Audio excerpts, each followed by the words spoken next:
യഥാർത്ഥ ഭക്തനായിത്തീരുവാൻ എന്തെല്ലാം കർമ്മങ്ങളാണ് ചെയ്യേണ്ടത്? എപ്പോഴും എന്നിൽ മനസ്സുറപ്പിച്ചുകൊണ്ട് ധ്യാനത്തിലും മന്ത്രജപത്തോടും കൂടി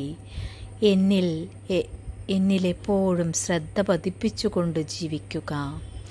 സർവ്വതിലെയും എൻ്റെ അംശമാണെന്ന് മനസ്സിലാക്കിക്കൊണ്ട് എല്ലാവരിലും എന്നെ കാണുക, അതാണ് ഏറ്റവും പ്രാധാന്യമുള്ളത്. ഈ സർവജഗത്തിൻ്റെ ആദിയും അന്ത്യവും ഞാനാണ്. അത് മനസ്സിലാക്കുമ്പോൾ നിനക്ക് ബ്രഹ്മതത്വം മനസ്സിലാകുന്നതാണ്. എല്ലാവരിലും ഞാനാണ് കുടികൊള്ളുന്നത് എന്ന ആ സത്യം നീ മനസ്സിലാക്കുക.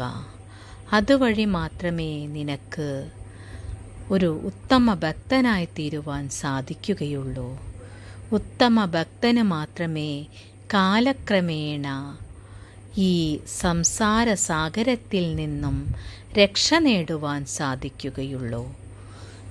ധർമ്മങ്ങൾ ശരിയായ വിധത്തിൽ പാലിക്കുക, സത്യം പാലിക്കുക, ദയ, കാരുണ്യം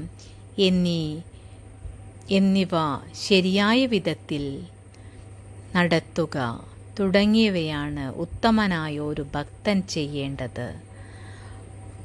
എപ്പോഴും ഈശ്വരചിന്തയിൽ മുഴുകി ജീവിക്കുകയും മറ്റുള്ളവർക്ക് ഫലേച്ഛയില്ലാതെ കർമ്മങ്ങൾ ചെയ്യുക, എപ്പോഴും ഈശ്വരനിൽ മനസ്സുറപ്പിച്ചുകൊണ്ട് ചെയ്യുമ്പോൾ അത് ഈശ്വര സമർപ്പണമായി മാറുന്നതാണ്.